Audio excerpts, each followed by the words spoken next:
সেটা হচ্ছে যে যদি আপনি নাম না বলেন, স্পেসিফিক যে ২-৪ জন আপনার সঙ্গে কথা বলেছে, যদি কথা বলে থাকে, যদি নাম না বলেন তাহলে ব্যাপারটা হয়ে যায় গোটা সেনাবাহিনীর বিরুদ্ধে আপনি কথা বলছেন। দেশপ্রেমিক সেনাবাহিনী গোটা বাহিনীর বিরুদ্ধে আপনি কথা বলতে পারেন না। গোটা বাহিনীকে, এই সুশৃঙ্খল বাহিনীকে আপনি অপমানিত করতে পারেন না। আপনার যদি ক্ষোভ থাকে কিংবা আপনার যদি প্রতিবাদের ব্যাপার থাকে, সেনাপ্রধান কিংবা কোনো ব্রিগেডিয়ার কিংবা কোনো লেফটেন্যান্ট জেনারেল যিনি বা যে আ আপনাকে এই ধরনের কথা বলেছে তার নাম প্রকাশ করে দেন। আপনি তো অনেক সাহসী, তার নাম প্রকাশ করে দেন। সমস্যা কোথায়?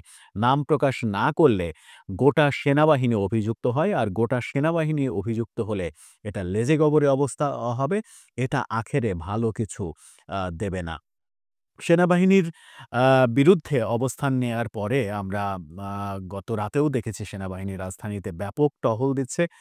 তাদের টহলের মাত্রা বেড়েছে। দিনের বেলায় যেটা হয়েছে সেটা হচ্ছে যে জুম্মার নামাজ কেন্দ্র করে বায়তুল মোকাররমে ডাক দেয়া হয়েছিল। ওই বিদেশ থেকে বার্তা এসেছিল জুম্মার নামাজে আপনারা সবাই আসবেন। ওখান থেকে সেনাবাহিনী প্রধানের বিরুদ্ধে আ বিদ্রোহ, বিক্ষোভ শুরু হবে।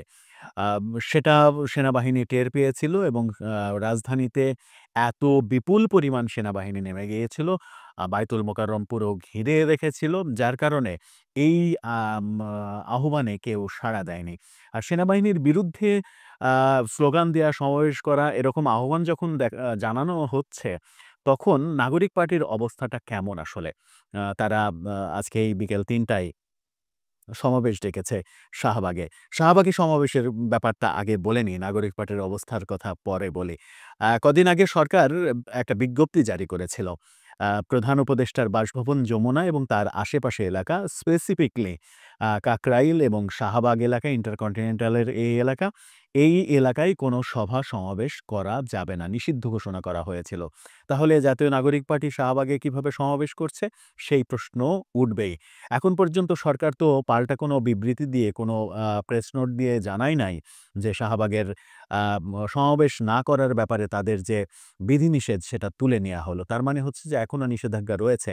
নিষেধাজ্ঞা থাকা অবস্থায় জাতীয় নাগরিক পার্টি তারা শাহবাগে সমাবেশ করার অনুমতি কোথায় থেকে পায়? শাহবাগে সেনাবাহিনীর বিরুদ্ধে মিছিল করার আ অধ্যত্বই বা তারা কেন দেখাচ্ছে? এই প্রশ্নও চতুর্দিকে উঠছে। এবার বলি যে সেনাবাহিনীর বিরুদ্ধে যখন এই অবস্থান নিচ্ছে এবং সমাবেশের ডাক দিচ্ছে, সমাবেশের আয়োজন করতে যাচ্ছে, তখন তাদের সামর্থ্যের অবস্থাটা কি? আমরা জানি তাদের মধ্যে আ প্রচণ্ড অন্তর্দ্বন্দ্ব রয়েছে, অন্তর্কোন্দল রয়েছে। তারা কয়েক ভাগে বিভক্ত।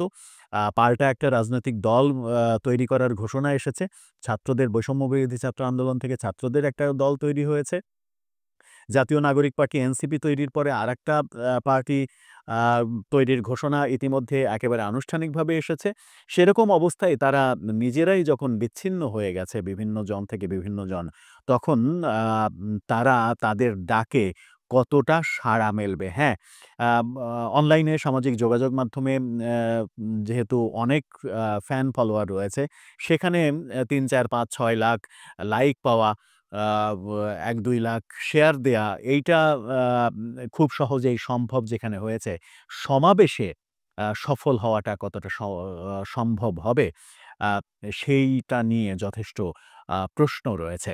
সেটা নিয়ে যখন প্রশ্ন রয়েছে, হাসনাত আব্দুল্লাহদের এই কর্মকাণ্ড নিয়ে যখন চারিদিকে সমালোচনা হচ্ছে, সেনাবাহিনীর বিরুদ্ধে অবস্থান নিয়ে অনেকে বলছেন যে হাসনাত আব্দুল্লাহ জার্সি পরা ক্যাপ্টেন, তিনি সাহস দেখিয়েছেন।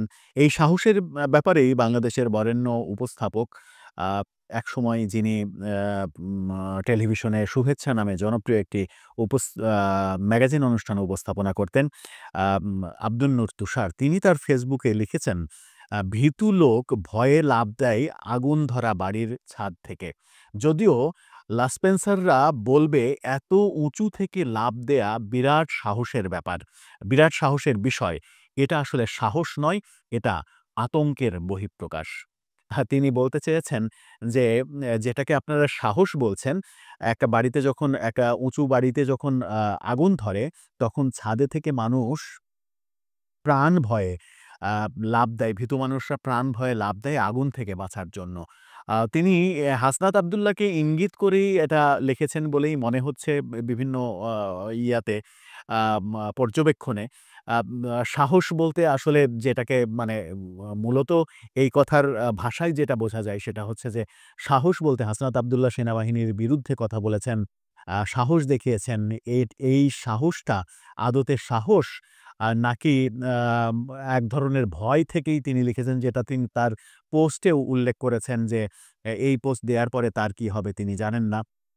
হয়তো নানা রকমের দুর্নীতির খবর তার বিরুদ্ধে গণমাধ্যমে আসবে। হয়তো নারীর সঙ্গে সংযোগ, অভিযুক্ত হওয়ার ব্যাপারগুলো খবর হয়ে আসবে তার বিরুদ্ধে। নানাভাবে তাকে আ আ পানিশমেন্টের আওতায় আনার চেষ্টা করা হবে। এটা তার সমর্থকরাই বিভিন্নভাবে সামাজিক যোগাযোগ মাধ্যমে পোস্ট করছেন। আবার আরেকজন আরেকটা ব্যাপার যেটা সেটা হচ্ছে যে আসনাত আব্দুল্লাহ আ রাতেই একটা পোস্ট দিয়েছেন আ বিকেল ৩ টায় ২২ মার্চ বিকেল ৩ টায় সমাবেশের কথা, জাতীয় জাদুঘরের সামনে সমাবেশের কথা লিখে একটা পোস্ট দিয়েছেন। সেখানে সালেউদ্দিন শিফাত যুগ্ম আ সদস্য সচিব দপ্তর নাগরিক পার্টি তার স্বাক্ষর করা একটা বিজ্ঞপ্তি, সেই ছবিটা পোস্ট দিয়েছেন এবং সেই ছবিটা পোস্ট দিয়ে তিনি সেখানে তার সেই ছবিতে লেখা আছে যে শেখ হাসিনা ও আওয়ামী লীগ এবং ফ্যাসিবাদের অংশীদারদের বিচার, দলের নিবন্ধন বাতিল, রাজনৈতিক সাংগঠনিক কার্যক্রম নিষিদ্ধের দাবিতে আগামীকাল আ আ ২২ মার্চ বিকাল ৩ টায় শাহবাগ জাতীয় জাদুঘরের সামনে জাতীয় নাগরিক পার্টির ঢাকা মহানগরের বিক্ষোভ সমাবেশ অনুষ্ঠিত হবে। সেখানেই একজন মন্তব্যের ঘরে লিখেছেন, "নিবন্ধন বাতিল কি ভাই? নিষিদ্ধ কেন নয়?" উত্তরে হাসনাত আব্দুল্লাহ লিখেছেন, "বিচার প্রক্রিয়ার মধ্য দিয়ে নিষিদ্ধ হোক।"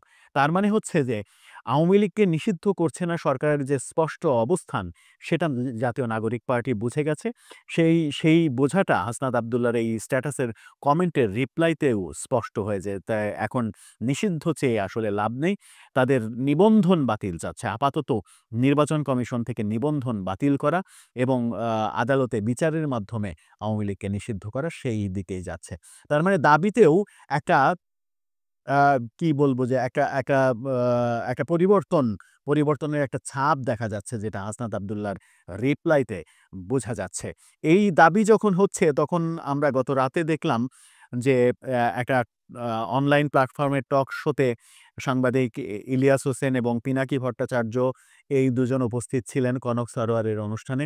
সেখানে আম আ উপদেষ্টাদের এবং এই সমন্বয়কদের আ বিরুদ্ধে অভিযোগ উত্থাপন করেন ইলিয়াস হোসেন। উপদেষ্টা আসিফ নজরুল হাজার, হাজার কোটি টাকা ব্যয় করে আমেরিকায় আ জমিজমা কিনছেন, বাড়ি কিনছেন, সম্পদ তৈরি করছেন, এই কথা তিনি সেখানে বলেছেন এবং মজার ব্যাপার হচ্ছে সেখানে তিনি বলেছেন যে মাহফুজ, নাহিদ, আসিফ, হাসনাতরা আ আ একটা সময় আসতে পারে যে রাস্তার টোকাইদের হাতে মার খেতে পারে। আ এর কারণ হিসেবে তিনি বলতে চেয়েছেন যে তারা যদি ভুল পথে এগোয়, তারা যদি দুর্নীতির পথে আগায় এবং তাদের এই যে যুদ্ধ, সেই যুদ্ধ যদি ব্যর্থ হয় তাহলে রাস্তাঘাটে মার খেতে হবে এবং উপদেষ্টা মাহফুজ আব্দুল্লাহর বিরুদ্ধে তিনি লিখেছেন যে মাহফুজের নামে শোনা যাচ্ছে যে সে ৫ কোটি টাকার নিচে নাকি ঘুষই নেয় না। ৫ কোটি টাকার নিচে সে কোনো দেন-দরবার করে না। ইলিয়াস হোসেন, আ পিনাকি ভট্টাচার্য তারা বৈষম্যবিরোধী আন্দোলনে সবথেকে আ অনলাইনে সবথেকে বড় পাওয়ারফুল জায়গায় ভূমিকা রেখেছিলেন। তারা যদি এই ধরনের মন্তব্য করেন, আ এরকম বিতর্কিত অবস্থানে যদি তাদের মানে এই ছাত্র সমন্বয়কদের এবং উপদেষ্টাদের অবস্থা তৈরি হয়, তাহলে জনগণের কাছে তাদের গ্রহণযোগ্যতার ব্যাপারেও প্রশ্ন উঠবে। জনগণের কাছে গ্রহণযোগ্যতার ব্যাপারে যখন প্রশ্ন উঠবে, তখন অনেক প্রশ্নই সামনে আসবে সফলতা এবং ব্যর্থতার। সেনাবাহিনীর গোটা সেনাবাহিনীর বিরুদ্ধে কথা বলা, মানে গোটা সেনাবাহিনীকে প্রতিপক্ষ হিসেবে দাঁড় করা, এটা বুদ্ধিমানের কাজ